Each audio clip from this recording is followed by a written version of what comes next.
Welcome to Speaking in Spoons with your host, Christina Brookman.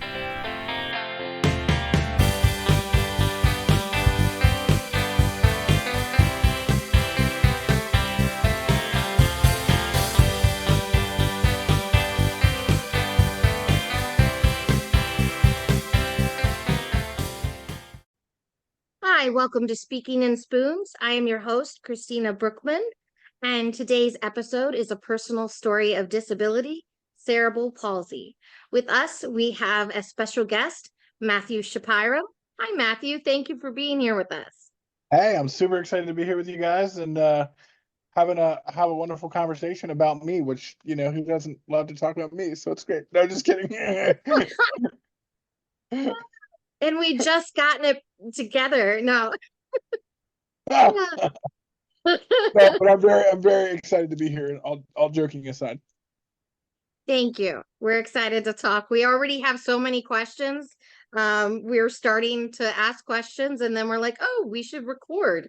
So let's kind of start at the beginning. Give our audience members out there, tell them a little bit about yourself and help them understand how do you know when you were first diagnosed with cerebral palsy? How was that? It's a guesstimation. Right. So it was a dark, stormy night. No, just kidding. It was so I was born on January 22nd, 1991. I was 12, 12 weeks premature. Okay. So I was very tiny when I was born, like very, very tiny. So tiny so that my dad's wedding ring fit on my wrist like it was a bracelet, and my head was the size of an orange. So very much a preemie, Okay. and very much, uh, it would make sense as to why I am now um, a wheelchair user. I spent 7 weeks in the NICU. Right. So um, very, very preemie baby. And so probably, pretty soon thereafter, maybe by, like maybe one, I don't know, maybe three. I'm not really sure when I was like officially diagnosed with CP. But I think you could say that I have spastic CP, Okay. level 3 probably. So I don't know how familiar you all are with like the different levels of cerebral palsy, but like there are four, right? And they progressively get worse, based on your level of severity. And so I would definitely consider myself a level 3. Level 3 means you can't really walk. You can still function and be a productive member. Like for level 4, you're probably nonverbal. You're probably like can't control bodily function. Uh, Gotcha. Different things like that. If you want to search it, it's very easily searchable. It's very fascinating too. Well, you So said it was progressive. So how did it progress for you? yeah, so it's interesting, right? They say that like it's not supposed to be progressive, but like when I was first diagnosed, they were like, yeah, no, this isn't progressive. But like as I've gotten older, they're like, yeah, the science and the research actually shows that like no, it actually is progressive. And so um I don't know if I mean I've lost some mobility, right? I've lost but that's for a number of other reasons, right? I've had spinal fusion surgery. Um I've gotten bigger, both width wise and height wise. So those things play factors in mobility and my ability to function well. Um but I also very much have an amazing support system. I have an amazing family unit. I have incredible friends. Excuse me. Excuse me. I'm going It's to be doing okay. that throughout this interview. Uh, so you can cut that out. if you would like, or you can leave it in. I don't care. Um, but I have a wonderful, amazing support system, both family wise and and friends wise and community wise, that I've been able to really lean on for my 32, almost 33 years of life. Oh man, I'll be 33 in like 2 weeks, January 22nd. So like congratulations. 2 weeks from today, I think. I will be another year potentially wiser. I'm not sure. Um, and another year older. So yeah, in my 33 years of life, I've just been really blessed. I'm rounding up. I'm allowed to do that. In my 33 years of life, I've just been really blessed. To have a support system that has very much been, hey, we'll figure it out, right? And like have gotten to do a lot of really cool stuff that we can talk about as we go on in the interview. But Absolutely. yeah, I'm super excited to tell a little bit more about my story and hang out with you guys. Thank you. Like I'm excited to have you here because I think um a lot of people could people that have CP would like to hear your story, parents that have children with CP, and also, you're also doing a lot of wonderful things in the community that are exciting, and it's exciting to have, somebody with a disability, like us, fellow person out there doing things for the community. So could you tell us what it's like or what your experience was like as a child with CP, like going through school? Like, how did it affect you scholastically, but if it did at all, but with peers and, Yeah. yeah. Yeah. So I think there were phases, right? And I think there were phases in life that were different. When I was in elementary school, right, I was the adorably cute kid in the wheelchair who all of the girls wanted to push at recess. I was like, yeah, of course, duh. And, Casanova, you. right, it was great. It was awesome. Um, and I will say all throughout my school experience, I was very popular. And very active, K through 12, and even in college. Um, but it it had different phases. Like I said, like in elementary school, I was, all joking aside, I was kind of that cute, adorable, person that people wanted to be around, people wanted to push and hang out with, and like I was invited to birthday parties and different things like that. In middle school, that all changed, right? It's kind of, middle school is kind of that awkward, well, it's not kind of, it is that awkward uh Yes. time in our lives when we're, trying to figure out who we are as people, and we're going through, changes physically and all these things. And so I was never really invited to parties because like I couldn't really get into people's houses because other people's houses aren't accessible. And at that time, I didn't have, ramps that I do now and other things that I use now to navigate. As I got older, right, it shifted back to um, my friends will do whatever they have to do to make sure I'm included, which is awesome. Right. And not whatever, right? There's times when I'll try to go hang out with them and they're like, hey, I can't do it today, right? Like I got family stuff going on or whatever, right? And that's cool, right? Like I'm very much, 9 times out of 10, right? I am very much an understanding person, right? So if I make plans with someone and like they have to change them or cancel or whatever, that's fine. Um, you know, uh, I'm a very social creature. I love connecting with people. I love, connecting with all different types of people. Talking to people in the disability space.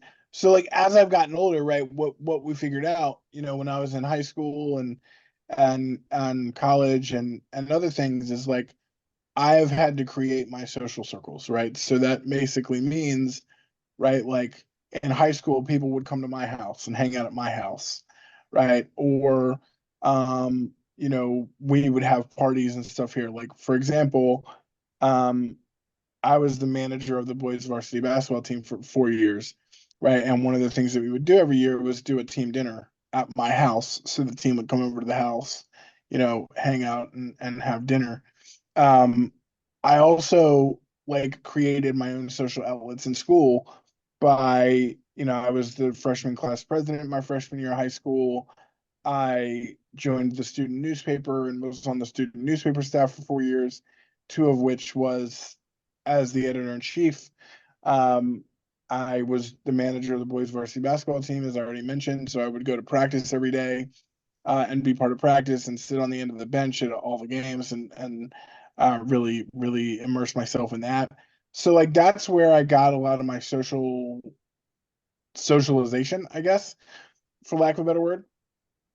And that's where, again, because I'm a social creature, like I really valued that. And I've sort of continued to do that as I've gotten older. And the other upside was, when I got into high school and started getting a little bit older, my parents began to trust a lot of my friends to drive my van. So like my friends will, even today, will, come and pick me up, right? And I'll go over to their houses and they'll put the ramps down, and I'll get in their house and I'll spend, half a day with them at their house and eat dinner with them and all those kinds of things. That's And like good. that really sort of goes to show who your like real true friends are, Yeah. who even in spite of having to do all of that, right? Because I I genuinely I feel guilty, right? And I feel um burdensome at times, but like every time I have conversations with those friends, they're like, dude, I want to do it, right? Because I want to spend time with you. I want to hang out with you. And Yeah, um they want to see. But I think, Matthew, I think that's such a common right, feeling, is feeling like a burden, not to belittle it in any way, but right, Nate and right. I talk about that a lot, and I hear it from other people. It's so, we don't want to feel like we're a burden to Yeah, others. no, and I think Yeah. I think you're right, Christina, right? I think but I think too, there's a very comforting feeling that regardless of that feeling, my friends are like, dude, screw it. I don't care. Right. Like Yeah. I want you to come over, like, like you really know who your true core circle of friends are. It's like a Because litmus test. right, Yeah. because they'll put up with that shit, right? And they'll do Yeah. it, and they'll do it with love and care, and then like, and they'll give me shit about being a disabled person, and I'll give them shit about other things, and like it's just a very natural, right? Like it's just a very natural thing. And but that's something that I have uh have figured out, right? And like I said, for me, it's ebbed and flowed, right? When I was younger, yes, kind of in that tween awkward years, it was harder.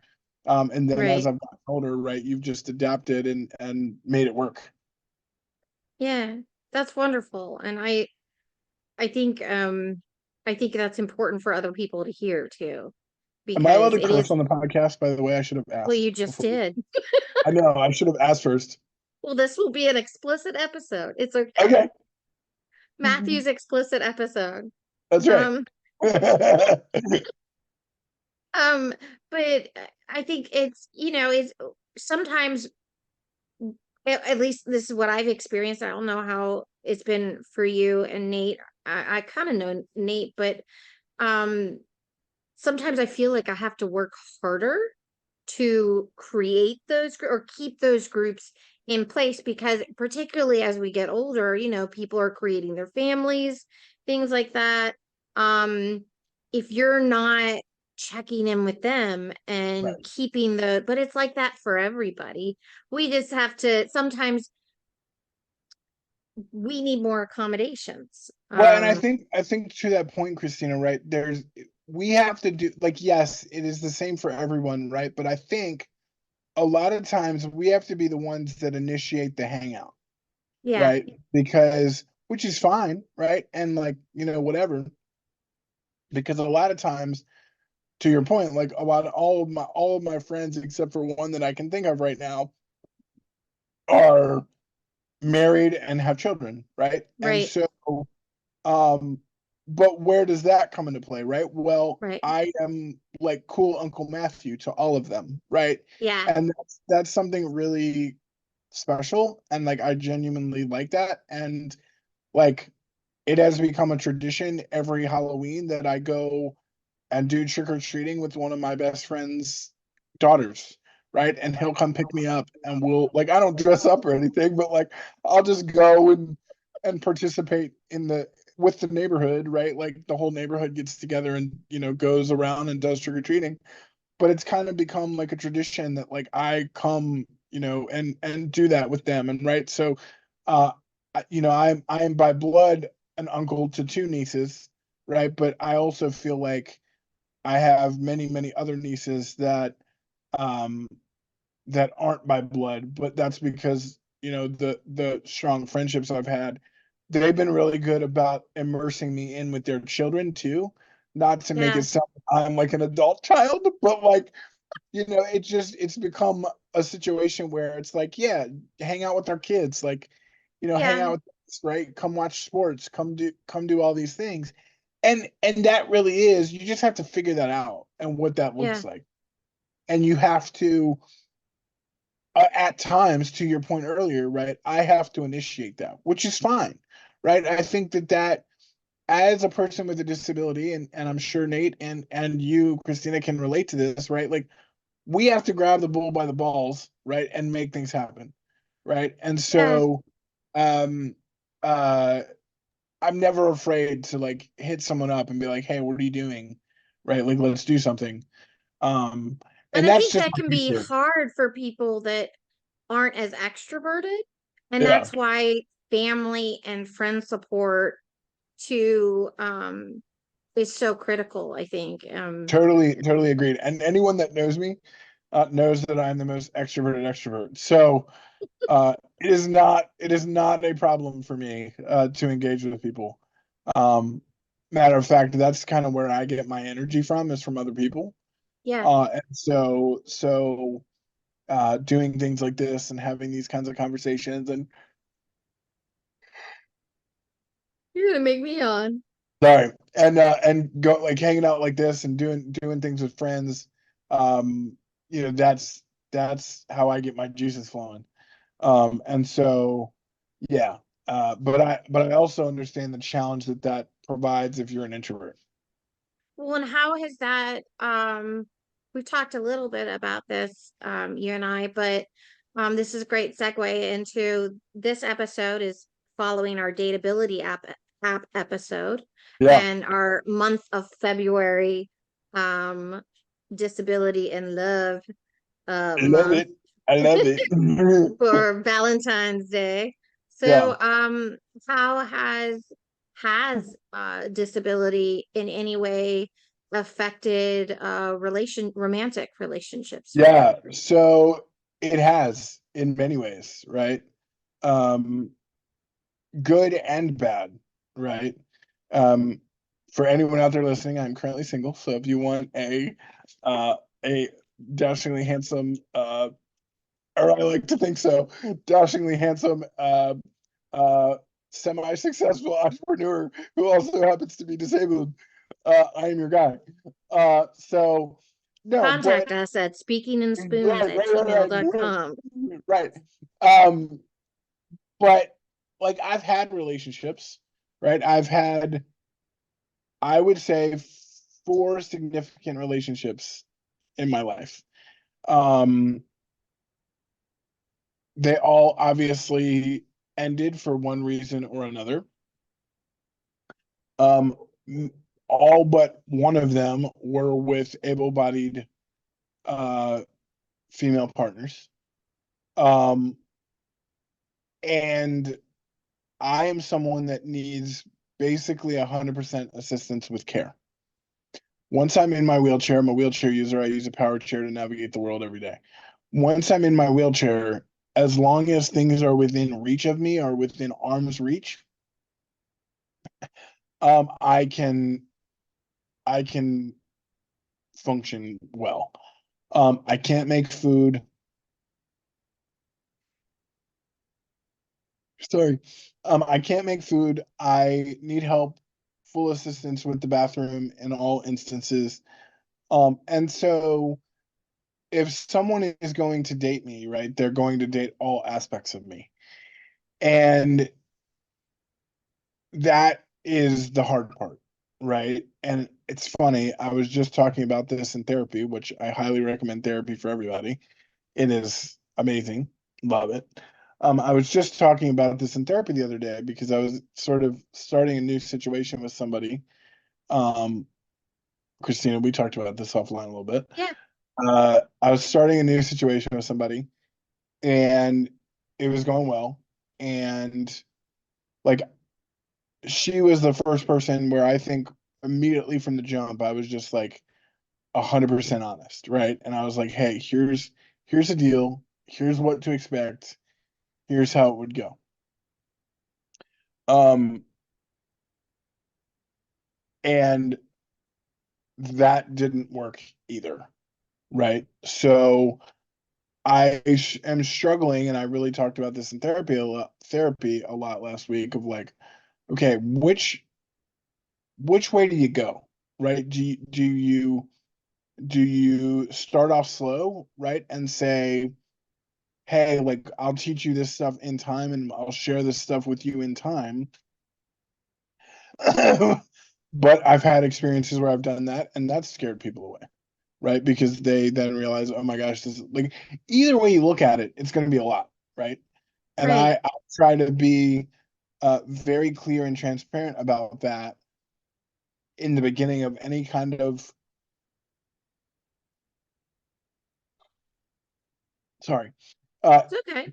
clear or transparent about that in the beginning of any kind of situation, because on my profiles, I have my wheelchair and I talk about my disability. I don't hide anything from anybody. And so, like, I am very blessed in that instance that I've had multiple partners. And that I would have things that I would consider relationships and serious relationships, whether they be for 4 months, 11 months, whatever, right? Um, Whereas I know a lot of other people with disabilities haven't even had a kiss yet, right? And haven't even done, haven't experienced those things. So I'm grateful in that context. However, I'm not getting any younger, right? And I, again, as I mentioned, like I am a creature that like wants love, wants a partner, wants somebody that I Connection. yeah, connection. In general, right? I want connection, right? Like Right. people always tell me that I could start a conversation. Oh my goodness. I'm so sorry. Um, People always tell me that I could start a conversation with a tree, right? Because I just how I like to think that I have a way of making people feel at ease and um people tend to trust me, I think. And but like that's different level of connection, right? Like You want the intimacy. friendship, friendship and all of that. I've got that in spades. I want a partner. I want a family. I want uh kids, right? Um Yeah. I want the whole nine. And that is harder to come by Yeah. because uh of all of the circumstances that come with me, if that makes sense. No, I completely agree. I mean, not agree, identify because Mhm. of those. That sounded horrendous. No, Yes, so undateable, I know, Matthew. I know what you meant. I know what you meant. No, but I mean, both Nate and I talk all the time about wanting family and a partner Right. and that complete level of intimacy, Right. you know. But those relationships exist. There, I mean, I see them on Instagram and Yeah, Facebook. Like I told you about that Shane and Hannah. yeah. Like that's and Did you there's just find it? Did you just find them, Nate? Because I've been on that train for years. I love them. I love what they do. I've followed their story since they started dating. I actually found Shane. Um, sorry to steamroll you, Nate. I apologize. But like I'm so glad you brought them up because I love them. Like I I first saw them on some show on like Netflix or something where they were highlighting interesting couples, I guess, and they went on that yeah show. yeah But that and then ever since then, like I listened to their That was a while podcast ago, right? sometimes. That was years ago. Yeah, yeah. yeah Before I'm I late to was the train. I'm the yeah late one. yeah no they're awesome. But like you're right, Nate. To what you were saying a second ago, like yes, those couples are out there, right? It is but are they a um unicorn or right It's just right rare. Yeah. right But I think and health, I think healthy relationships, relationships,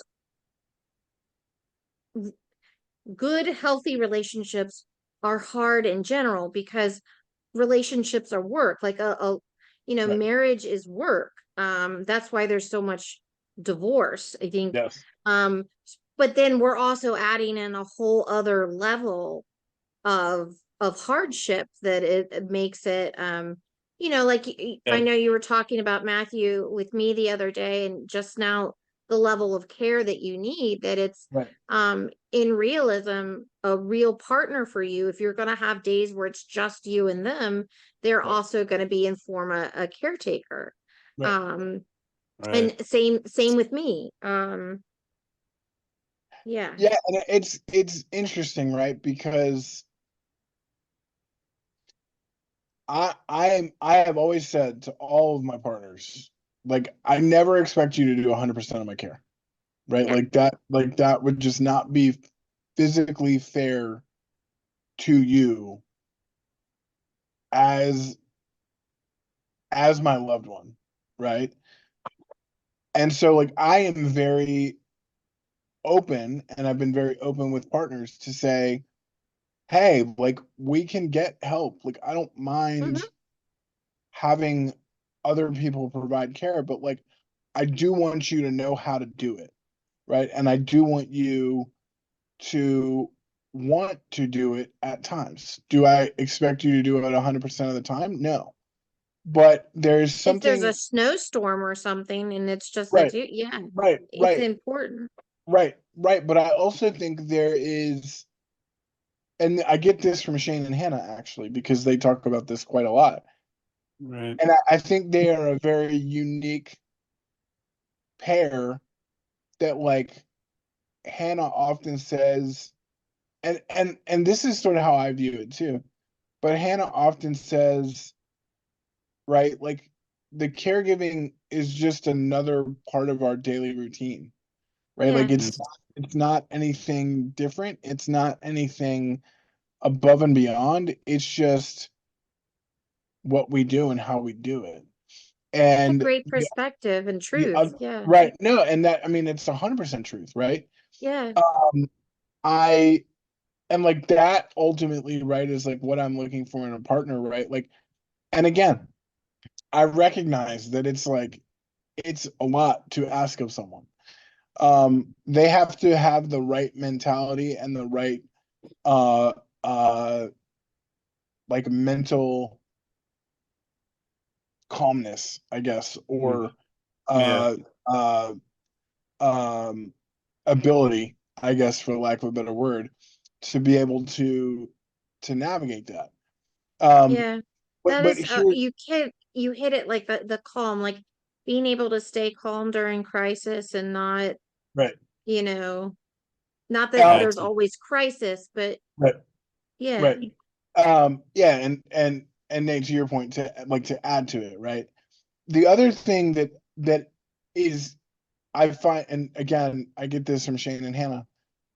The other thing that I find really fascinating, interesting, but also very true is caregiving, if done well and done correctly by partners, is actually going to bring you closer together as a couple, right? It's a form of love.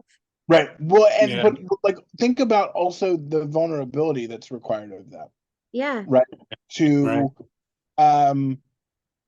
to fully give yourself, like literally fully give yourself to someone to say, "Hey, I need you to wipe my butt." Right? Yeah. Let's just be fully blunt, It's right? Like, huge right. vulnerability. Yeah. And so um you know, it it it does bring you closer together, and it makes your relationship that much stronger. Like the perfect example I always use, and again, I use Shane and Hannah here, but they talk about this all the time. But like, if you get in a fight with your partner, right? Like, caregiving forces you to have to communicate, right? Like, typically, if you get in a fight with your partner, right? Like, Yeah. oh, I'm just gonna go off and hide in my room for the rest of the Yeah. night or whatever. But like, dude, if I have to pee, right? Like, I have to pee, right? Yeah. And whether you are rightfully so, right? Whether you are frustrated with me or not, I still have to pee, right? So And you you still still gonna have have to to help me like, pee. right, and so we still have to be able to. You may still be angry at me in that moment, but we still have to be able to look at each other, communicate, because I need to tell you I have to pee, and we have to physically do that together. I think Um, it forces you to be more mature about communication and difficult and right, conflict than right, right, people typically are. right, and I Yeah. think disability as a whole forces you to be more mature in relationships, right? Like this person that I was talking about, Christina, that I was telling you about a couple of weeks ago, or like last week when we talked, was older, right? She was 41. She was a mother, right? Not was, is, um, right? And I had never really tried or thought about trying to date someone. I don't want to say significantly older, right? I'm 33. She's 41, right? Like older, You're but not crouching like in my age group, okay? right, right, right. Older, but not like significantly older, right? Right. Um, um, and there was something very like positively intriguing about that in terms of, all right, level of maturity, right? Like she understood life, right? and Mm. and is a mother and has understood life, and like a lot of my other former partners are either just about to be in their 30s or are like early 30s, just like me, right? I'm early Right. 30s. And like they don't necessarily have all their ish figured out, right? So there was something um different about talking to someone that was older, but that also understood the disability stuff because we met on Dateability. Oh, Um, cool. uh, so, um, yeah, I don't know. Like, long story short, yes, I have dated. I have done the dating. Uh, Dating is hard. My fear is that because of everything I've navigated, I will become cynical to dating, which like I don't necessarily want. Um, because I still do have that goal of like family and kids and all of those things, but I also know again, not getting any younger and you know what's going to happen there because again for me Like that level of companionship and closeness is entirely different from friend relationships. And like that is what I'm seeking, essentially. Yeah. So Yeah. Well, I mean, I can't remember his name. He's a public speaker. He has no arms and no legs. Do you know what I'm talking about? uh, is his last name Vuk? It's like Vuk something, right? Maybe. Um, But he has a wife and kids, and he's very disabled. Like, right. I mean, And maybe we I don't know had if he does some, George Dennehy on last season, and he's and married George, with yeah, two and George has kids. no Yeah. Yeah, arms. yeah, and Yeah. I know George too. George is awesome. Yeah. Um, no, but I mean, like, yeah, it's I think definitely, dating's hard. and like dating is Yeah, hard for everybody, right? Like in like general, yeah. this is not this is not like a woe is us situation, right? This is dating is legitimately hard for everyone, and dating, frankly, in like today's society, sort of sucks, right? Like, um, with It's- COVID, with COVID, with attention spans, with immaturity, with superficialism. That's not a word, but I just made it one. I like Um, it. thank you. I liked it too. Lack of accessibility. Although, I mean, we live in a town particularly that is very historical. Yes. Um, and I think that and I have fears a lot of going into certain places because it's, what if I collapse and I'm paralyzed, Right. and I know you run into this, and this I'd love to bring in you lobby. Yeah. Um, I see what you when did did there. you, yeah, when did you start lobbying? So that's a really good question. I was trying to remember part. I Was it want to high say like school? no, I was still in college, I think, or I might have been out of college. So I graduated from college in 2013. Mm. So I I want to say this is like year 8, 9, or 10, somewhere in there for me Okay. of doing this lobbying and taking over the role for the organization that I lobby for. Um, I love it.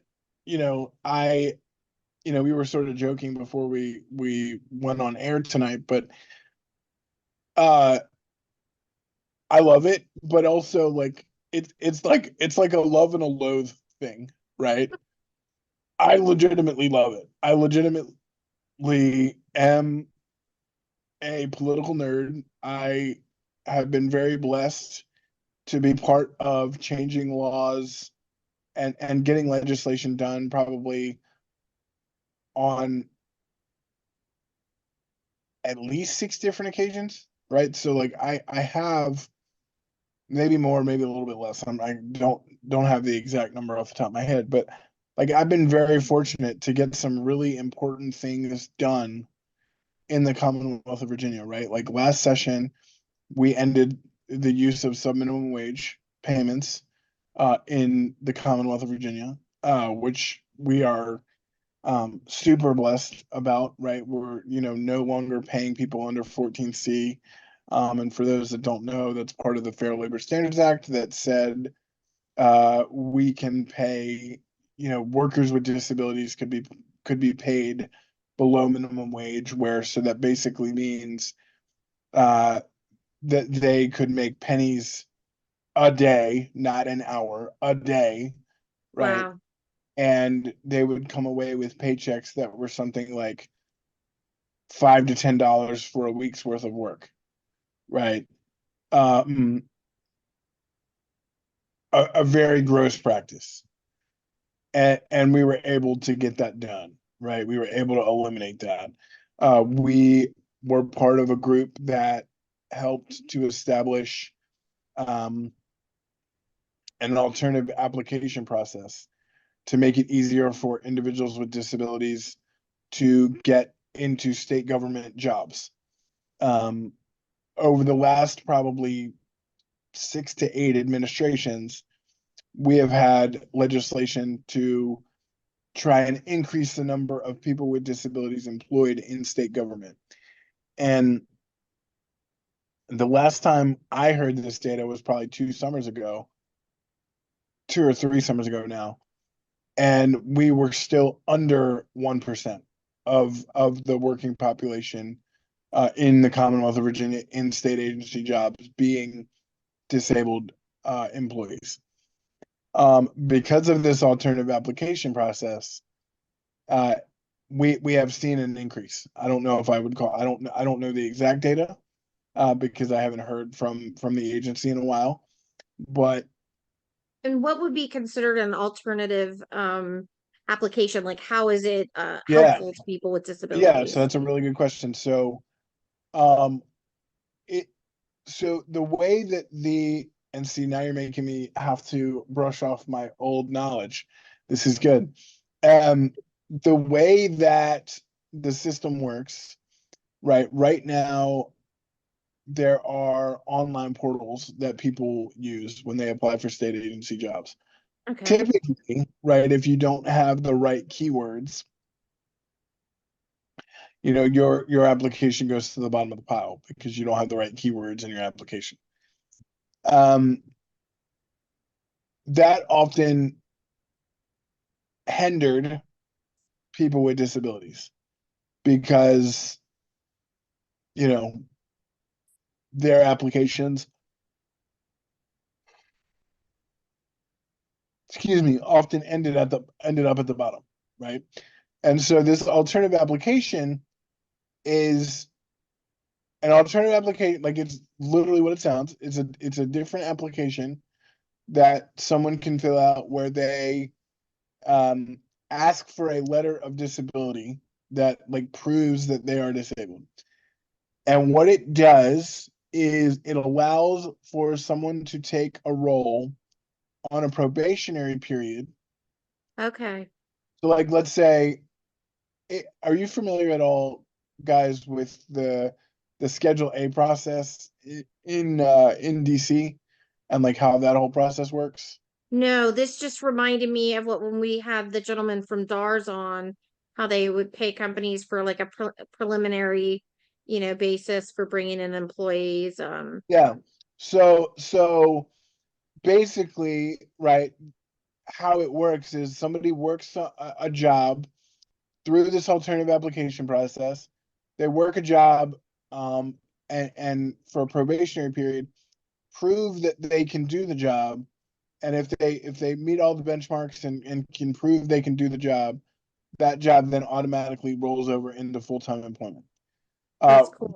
The change that we made to the system last year was to say not only can now new hires use the alternative application process, but current hires of current state employees who have disabilities who may be looking to transfer jobs within state government can also use the alternative application. Okay. That's really So, cool. so those were two big, like really huge things that I've been an integral part of in terms of passing here in Virginia. Super blessed, super honored, super grateful to be a small part of that process. Can you share what you're going to be working on in this session? Yeah. So again, working with Virginia APSI, we have one bill that we're going to do. It is basically to make technology access in terms of like meetings and stuff, make that easier, right? What we saw in COVID was obviously virtual meetings were like the jam, right? And Yes. people, connecting was easier because of these technology approaches that we had now taken on. And so we're trying to do that within state government committees, state government boards, all that stuff. We're trying to make those things easier. So the legislation we're working on there would open up those doors and sort of make some of that more accessible for folks. So that's our one big piece of legislation. And then we have other things that we were going to try and do.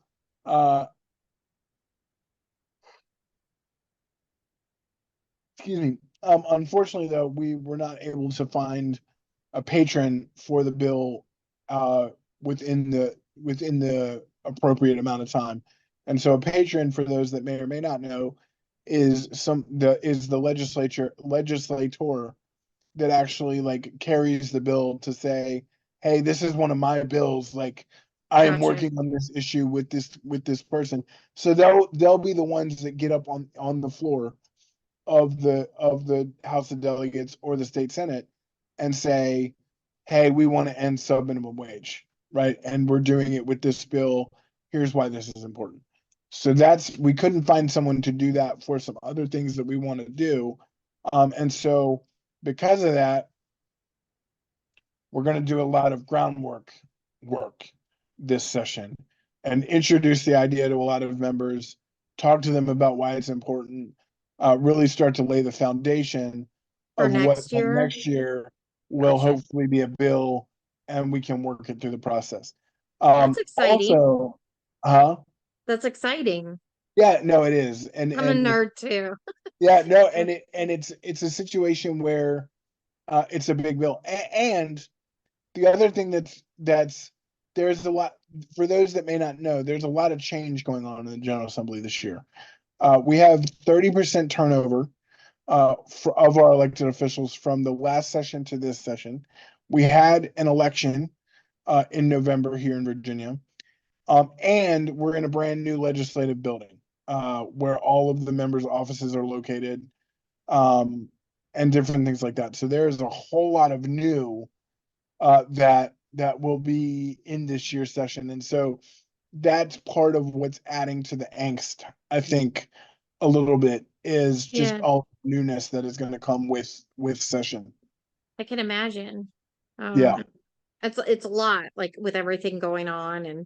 And I also heard I was really excited when I saw that Medicaid that there was finally the push to get the increase in pay for the waiver programs with Medicaid. Yes.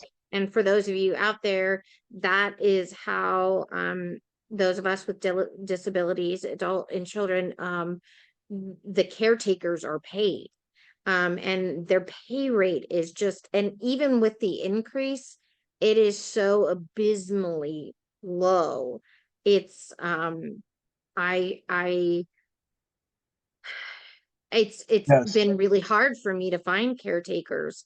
And agencies don't have enough workers because they can't hire people because the pay is so low. Right. Right. Yes. No, that is an issue that the entire disability community in Virginia is actively and always working on. Yeah, because So I mean, that's the people taking care of your children and your family members, exactly. and it's a lot of work. It shouldn't be like they shouldn't be able to go to McDonald's and get paid better. Correct. Like that's just sad. Absolutely. Yes. No, and we have seen rate increases. Obviously, we want to see more. But uh um it per the legislative process, it takes time. Yeah. Well, and you also have, not aside from lobbying, you have your own company. Tell people a little bit about this, because Yes. I think it's great for people to know that people out there are, you know, are working, are participating, um, even if it's not full time, like they're, yeah, tell us about it. Yeah, so I will say my gig is full time, right? Like Yeah, I was gonna say, yeah, I, I yeah, yeah. you're a Uh busy bee. yes, everyone that knows me knows that I'm a grinder and a hustler. Um so the lobbying work is actually really part of this whole umbrella as well. Okay. But I, in December of 2014, started because I came out of college, right? And I knew that I wanted to work in the disability space. Here comes another yawn. Hold on.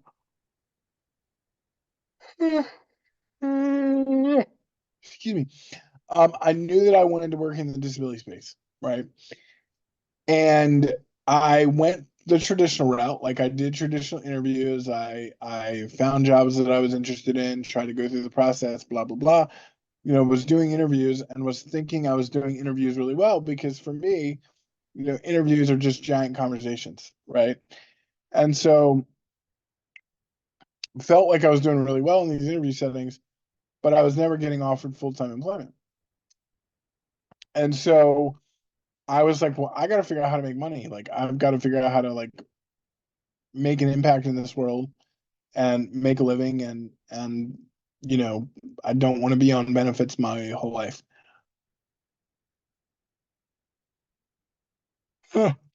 And so one night in December of 2014, I was sort of laying in bed, sort of thinking about some stuff.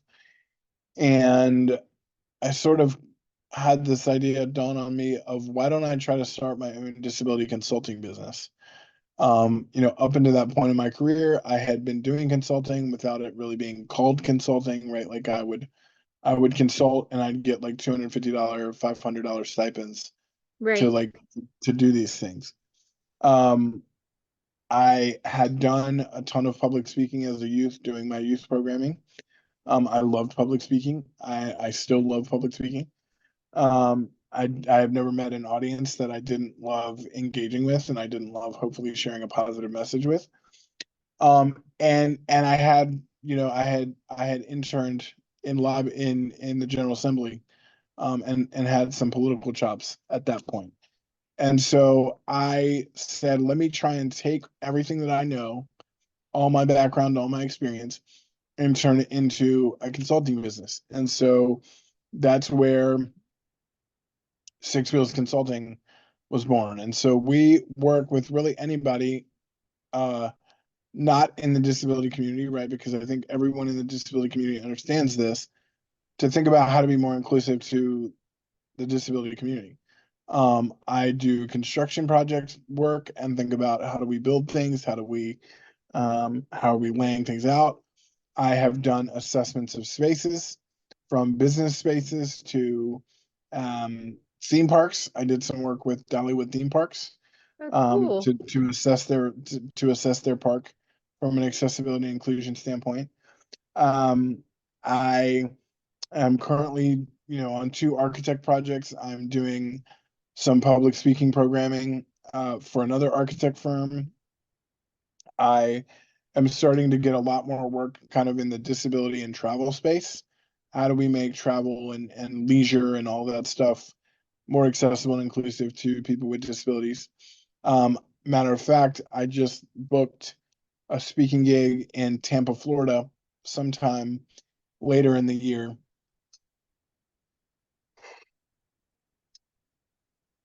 Kind of when it gets warmer, to actually go to Tampa and do a 90-minute program for their staff and their workers. And I do lobbying. So the three buckets of what Six Wheels does is consulting, public speaking, and lobbying. And ultimately, right, like, I am just trying to change the way people think about, talk about, and approach disability, and disability inclusion. I think that we need to have another disability rights movement, right? And really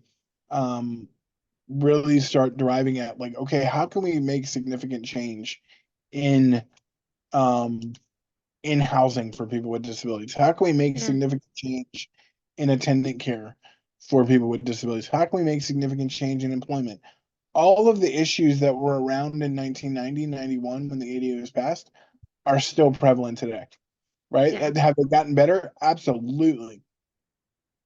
Are they still uh Do people still have questions? Do people still not know what's going on? Sure. But when I say I want us to have another disability rights movement, I genuinely also mean we're not talking about what the next generation of challenges are for our population. We're still focused on, hey, don't have transportation. Hey, I can't work. Hey, my accommodations are too expensive. Like, what do I do? Yeah. And while all of those issues are still very important and we still need to be fighting them, what are we doing around, this new wave of work and how that can benefit people with disabilities? What are we doing around AI and how AI could potentially benefit people with disabilities? What are we doing around driverless cars and how driverless cars could benefit people with disabilities?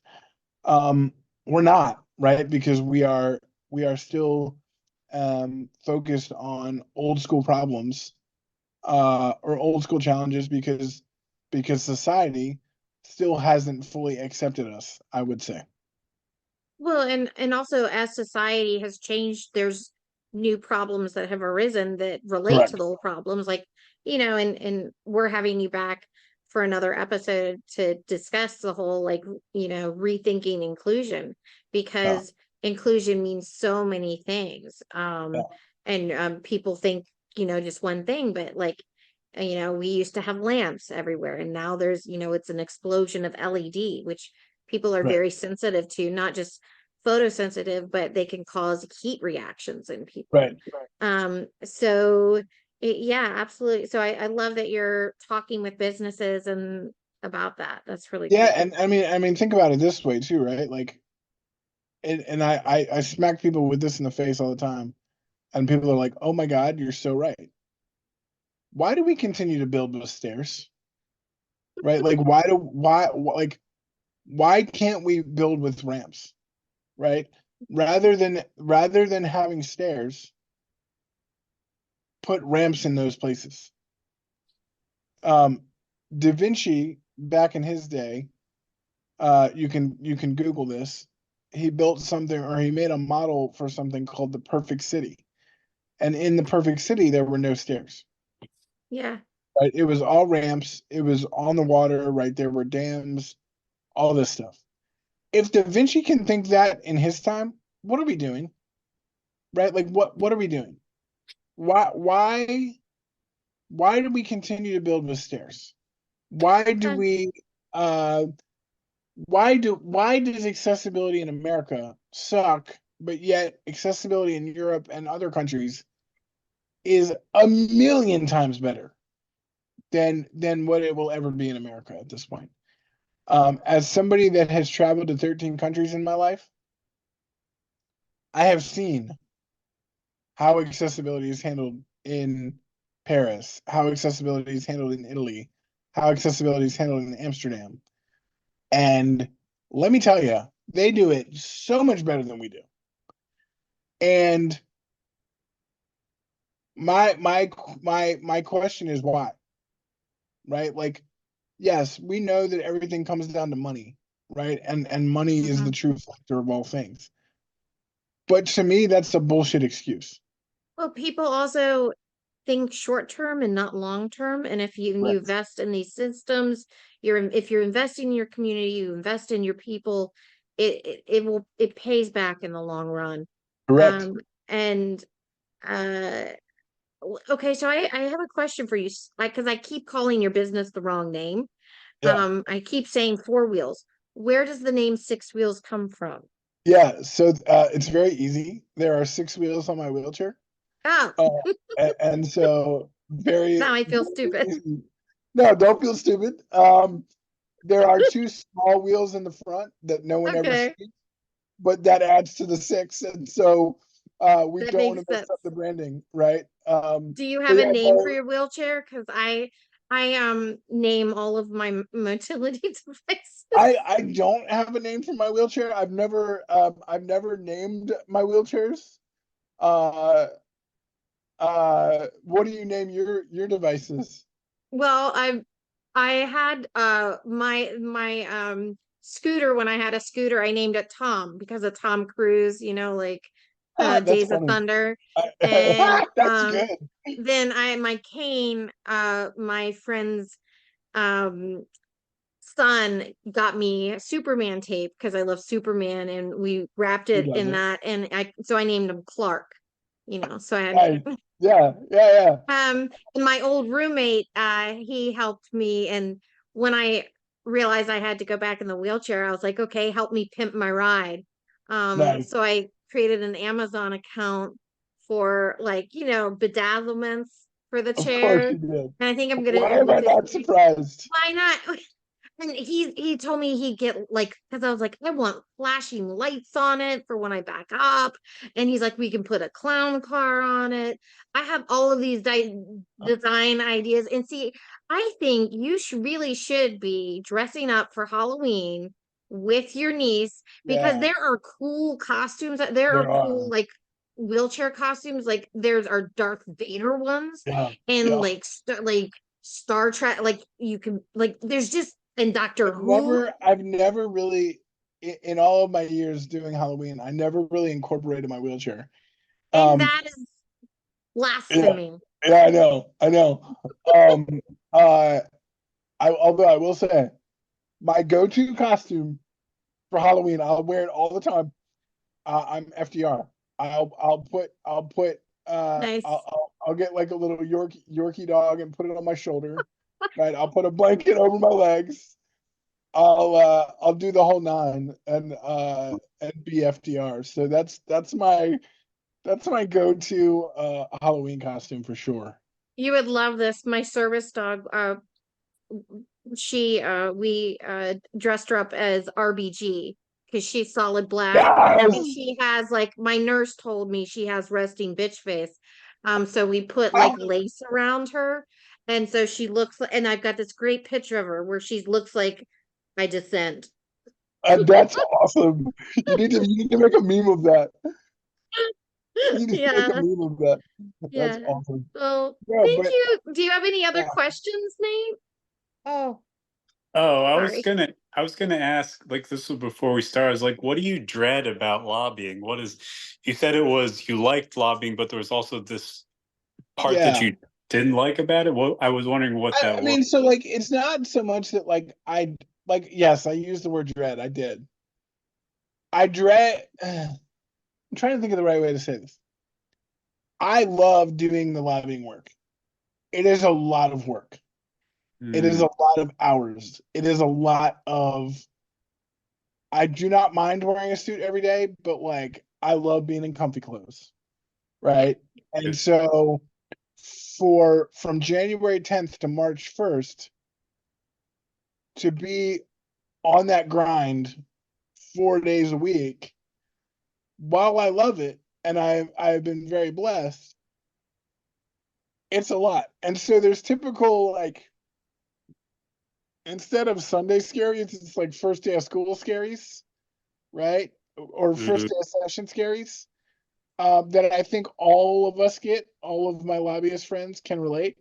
Because we know um, there's a lot of unknown, right? And there's a lot, particularly this year, there's a lot of unknown. There's a lot of time and effort and um, long days. Mm. There's times when they don't typically go to committee until after they do floor session. And so floor session is like when they're on the floor of the Senate or the House. And there are times when floor session doesn't get out till 9 o'clock at night. And so then Wow. they immediately have to go to subcommittee or committee, right? And so you, thank you. My mom was delivering me an Amazon package. You you might not have your bill heard in committee depending on the docket, right? The bills that are on the docket until 11, 11:30, 12. Wow. Like it just depends on like what happens. And so at that point everyone's cranky, right? Everyone just wants to go home. And so, yeah, like I love it and I dread it and like all the things just because it's a sprint. It is no joke. It is a sprint for 3 months. And you're Um, trying to like convince people of something at 11 o'clock at night who are exhausted, tired, cranky, just want to correct, go home. Yeah, correct, that's Makes correct, sense. hard. It's correct, exciting but While you are scary. also exhausted and tired and cranky, correct, correct. I imagine. And you know, like you have to pee or you Yeah. know, uh in my case, I have assistants, and like my assistants are ready to go home, and I'm like, sorry I was guys. just gonna ask you that because you were just able to hire an assistant this year, right? For Yeah, so I've had for General Assembly session specifically, except for like not this past session, but the two sessions before this past one, because it right. was done virtually because of COVID. But every in-person session that I've done, uh, uh, since I really started this work, I've always hired an assistant. Typically, it's either a college student who has an interest in political science and wants to be part of that. You know, they'll learn my personal care and all that stuff. Um, or like a mom hooked me up with her niece. And then the mom worked for me 1 year. And then my mom will come down and work for me. Um, and then this year I'm actually really excited because like so my mom will do Tuesdays and Thursdays, and then I have hired a for six wheels and everything else. I made my first hire this year in 2023 to bring on an assistant, basically. That's really So cool. she will come in on Monday, Wednesday, Friday. She gets here at 9. She'll get me up in the morning, help me shower, give me breakfast, all that stuff. So she'll help my parents with the personal care side, so they don't have to do it. And then she'll help me with six wheels projects. So like today, we were putting together my binder for session Right. of like talking points, you know, legislative agendas, all the things that I'm going to be handing out to people.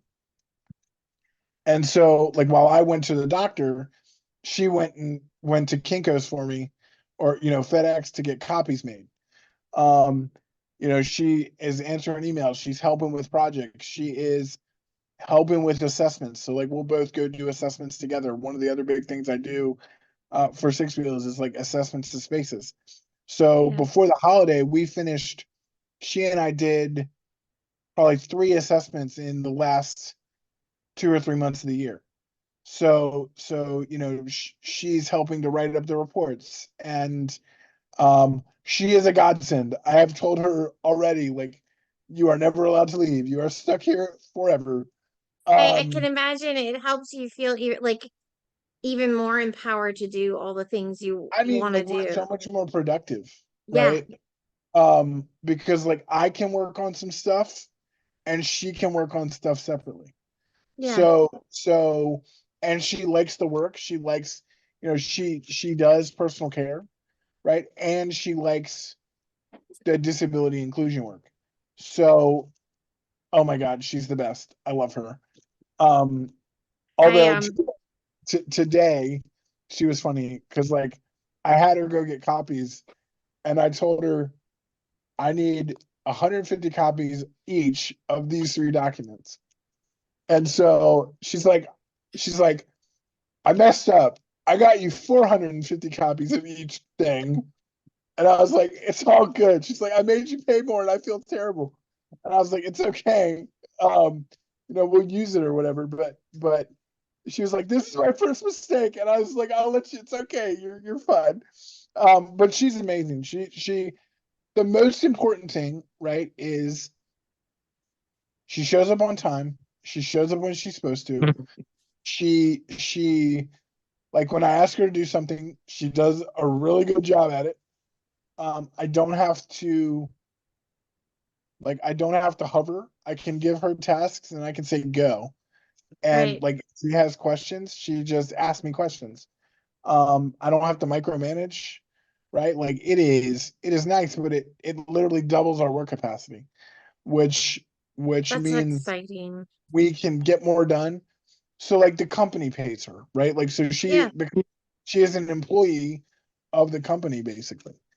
Um and so yeah, it was a huge step in an amazing direction for us this year, or in 2023, and we're only hoping to build on it in 2024, because ultimately, right, like I want to grow the business enough to where I can hire other people with disabilities to help do the work, right? And help to solve the unemployment rate for people with disabilities, because as we know, it's crazy and terrible. Yeah. And um so that's a long-term goal for Six Wheels, is to really blow it up and really have it be a badass business that hires people, that has multiple employees, that is doing work in multiple sectors, um, and helping to impact the lives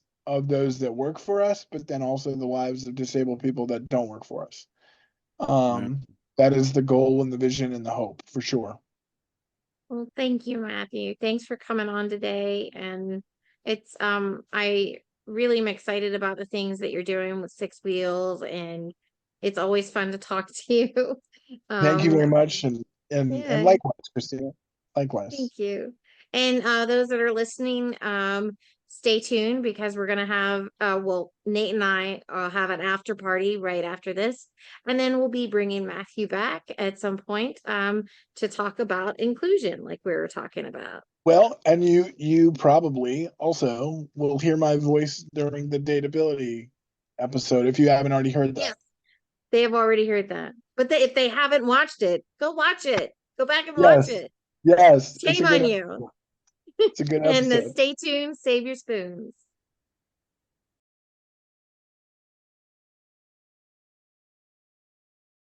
And we're back. This is the after party on the personal story of disability with cerebral palsy with Matthew Shapiro.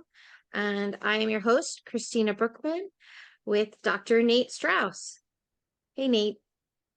Hey, it was a good interview. I really liked Matt, and his personality is definitely contagious. I felt really Yeah, good. Like his mood just uplifted my mood.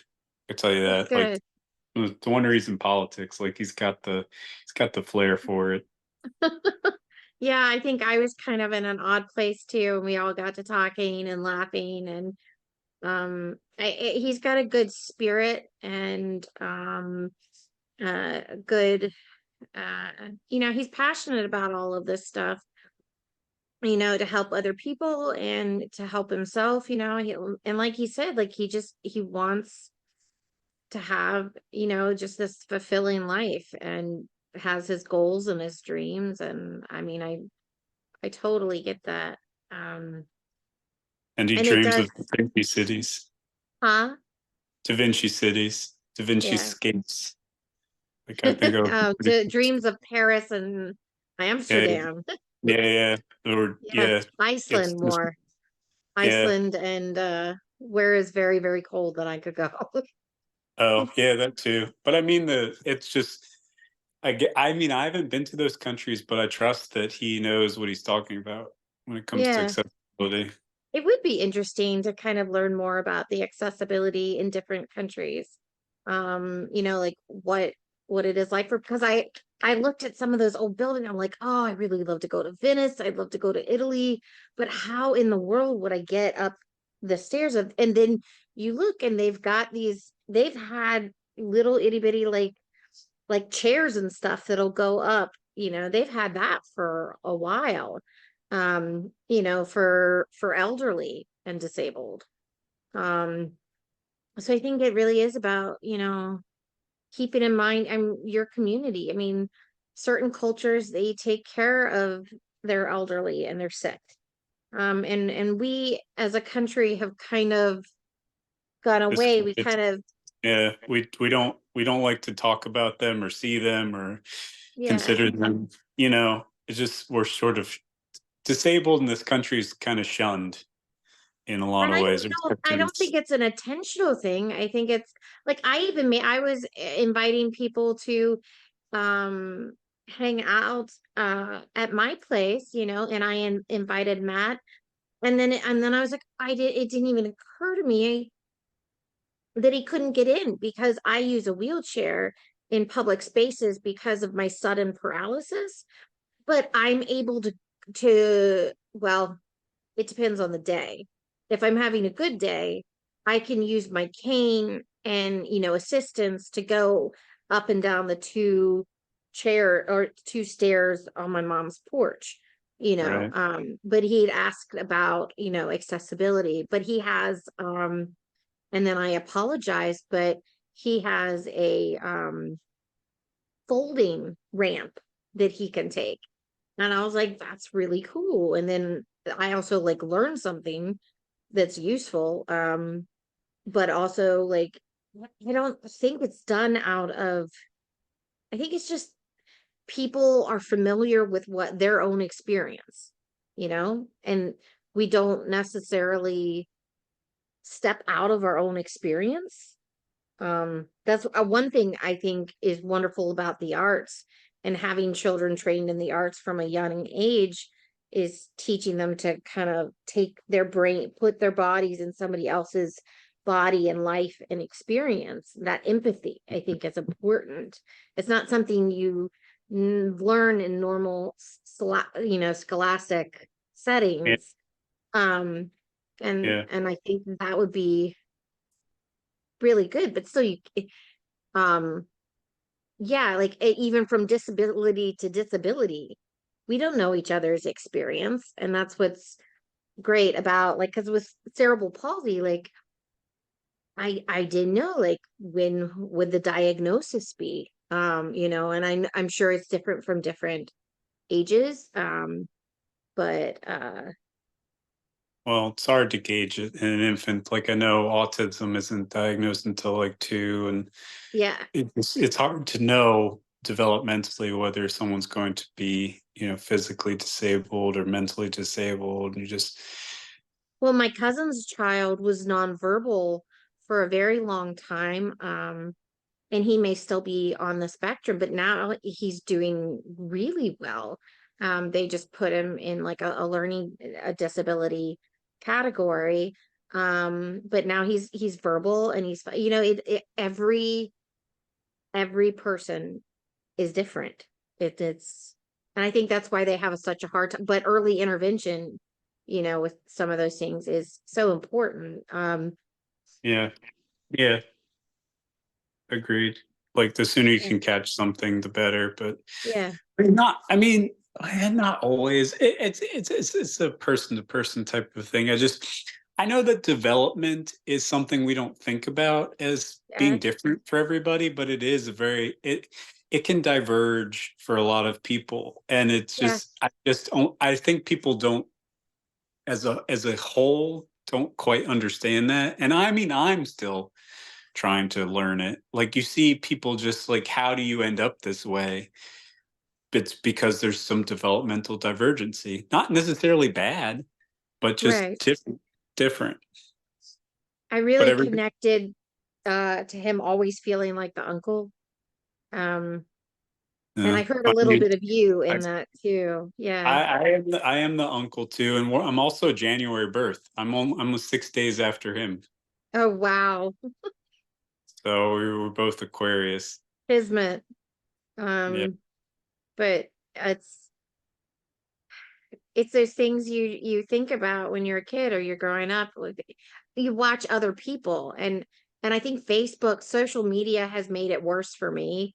Like I went through the period where everybody was pregnant and posting pictures of themselves pregnant. Yeah, You but see all the reminders of what, this and it, wouldn't happened a generation ago. Like, that's new. That's some social media is something that's just not. yeah, It wasn't in the development of our fathers and mothers. It's just right. not. So it's just something totally different. But I think it does it can be a wonderful thing, because this is like, we're connecting through the internet. We're reaching out to other people through social media forms, right? That's amazing.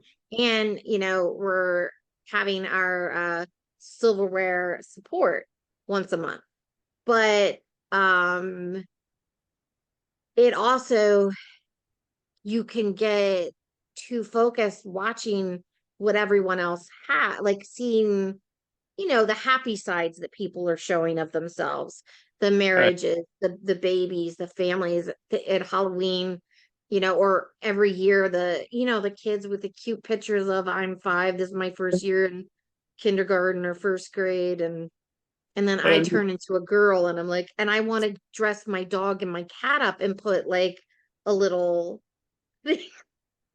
But that's the thing about social media. You don't see the dark side of people's lives. And there's so much, the things that get posted are the happy things, usually. Right. You don't see, like, people, I know some people, friends of ours, will post like humorously sadistic types of things, but not necessarily like they're going through. Well, some people do post about the shit they go through, but just it's not usually that. Like, it's not usually, so you don't see that side of it, and you're comparing yourself to something that doesn't exist. And we can get lost in the comparison, and that's dangerous, I think. Well, it's just because it's not real. You're not you're comparing yourself to an ideal. Well, and look, we have Matthew today, and you can be very inspired by all the incredible lobbying and the business that he's starting, but he's still having things in his life that he feels that he's lacking and searching for. So, and I think back to, I had a thought, and like my brain just completely, that's been getting worse. I think it's different as his life is, maybe to even you and me. Like, we're all disabled, but our lives are very different, but we all still have needs, and wants and desires. And it's just, that's the kind of thing that binds us, is that we're all people. Like, well, that's what makes us human. Yeah. And if you judged a fish by its ability to walk, you would think it was stupid.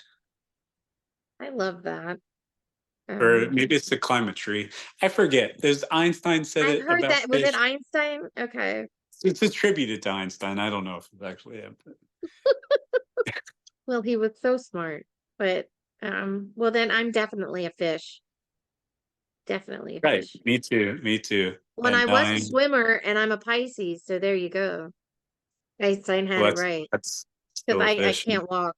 Like, my walking's sexy these days. My walking's seen better days too. But just, it's we're all the same. Like, we're all different, but we all share the humanness, and that we all need love, we all need food, we all need air, we all need, we all want things. That I think that's common with all people. Like, I mean, there are some people that don't want those things, but I think as a whole, the general, you want to eat, sleep, marriage, children, etc. Like, I think we all want that, and I think it's biologically driven in a lot of us to want to future the species. Yeah. Well, I mean, when you come down to the design of us, we're basically built to, have children, and but marriage is a consequence, not necessarily. Like, marriage is not a biological. It's not a biological need, but it's definitely a cultural need. I know, but I love that you just said marriage is the consequence. Like, I want a T-shirt that's. Oh, I follow though your brain. I get where you're going, what you're laying down, but it's marriage, betrothal. It's an evolution of it. Like, it's an evolution of partnering. Like, you don't see that in the animal kingdom but we're a culture that has a paper trail, and because of that, it demands contract, and it's just. That's the thing that comes out of it, is we call it marriage, but we didn't always call it marriage. Right. Well, it was, land deals, and here's my, yeah. Well, we'll go with the but I mean, the 14th century is probably where marriage took off. But the idea of two people coming together in a partnership, that's, I mean, I don't know how long ago that dates back, probably I forever. think that's this century, like a love marriage. Like, Well, monogamy is something like, even when it's you know, a, what do you call it? A planned marriage by parents, or a marriage of love marriage, like that partnership is a bond. yeah, And whether it's through love or connection, or, you know, families, it's something that ties two people, usually a man and a woman, but modern times it's sometimes it's man man, woman woman, man was, you know, it just everything now, like it's just, but that it's the dyad that yeah. is human. And I think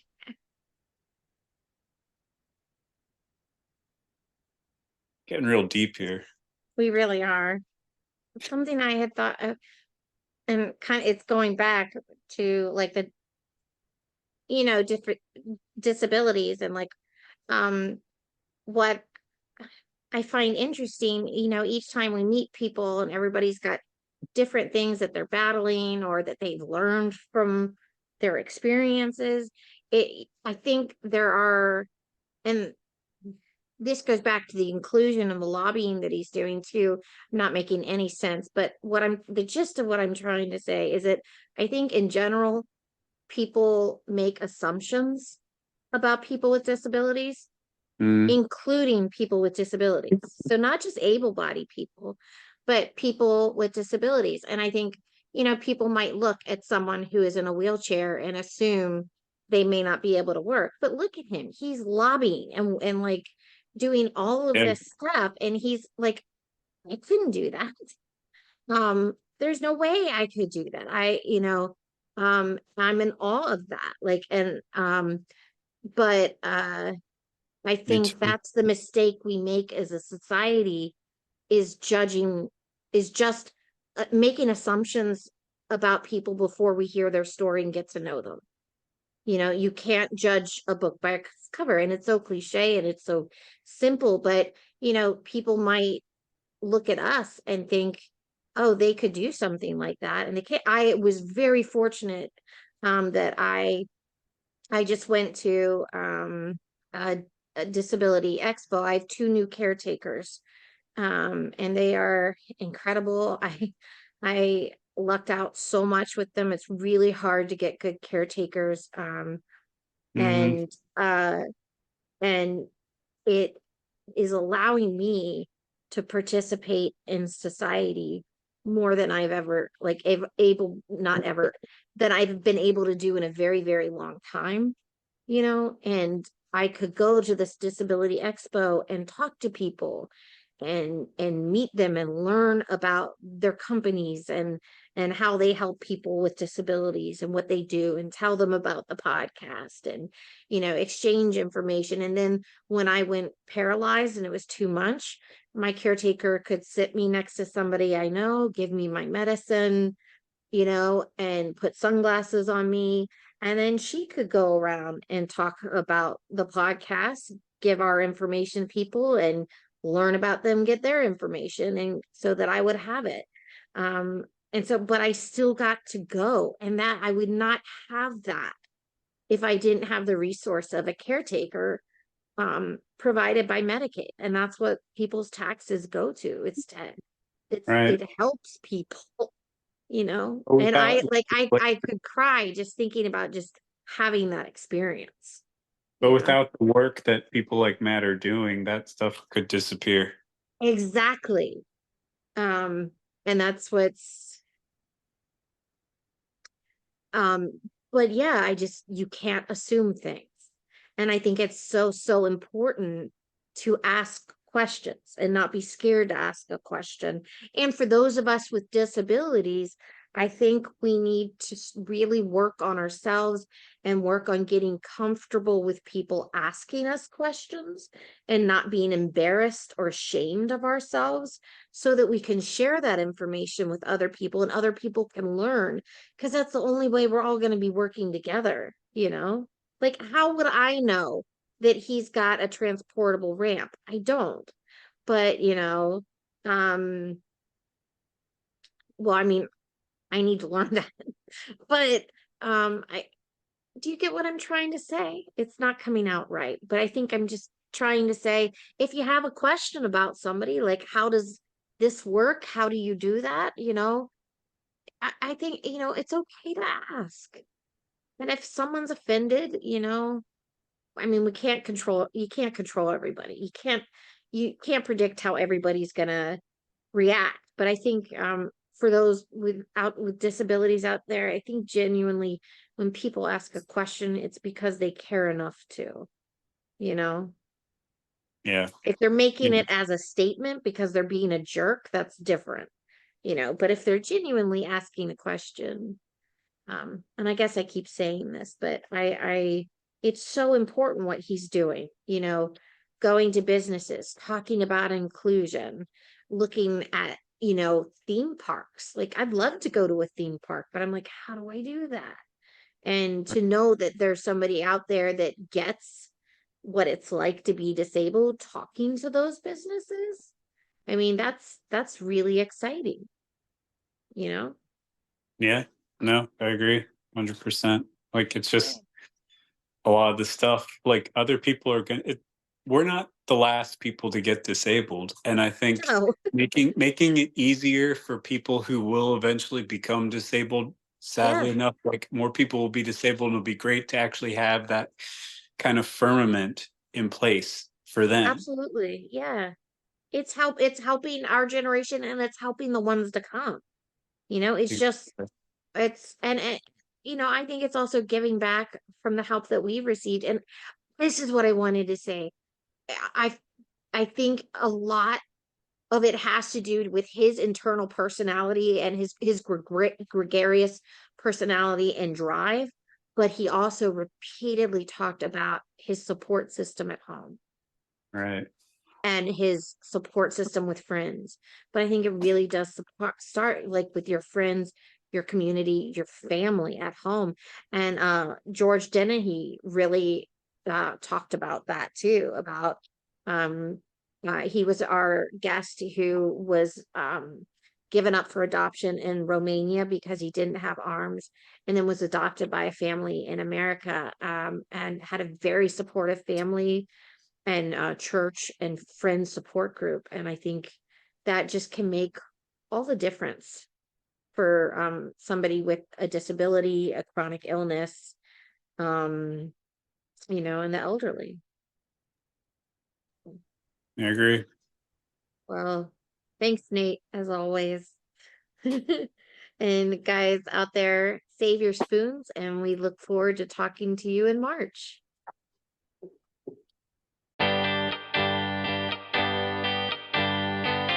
If you want to contact us, please send a DM or email to speakinginspoons@gmail.com with any stories you have or would like to interview with us on any of our upcoming topics. And check out our website for all of our upcoming episodes and what's happening in the Speaking in Spoons community at www.speakinginspoons.com. Thank you for listening to Speaking in Spoons, and have a great day.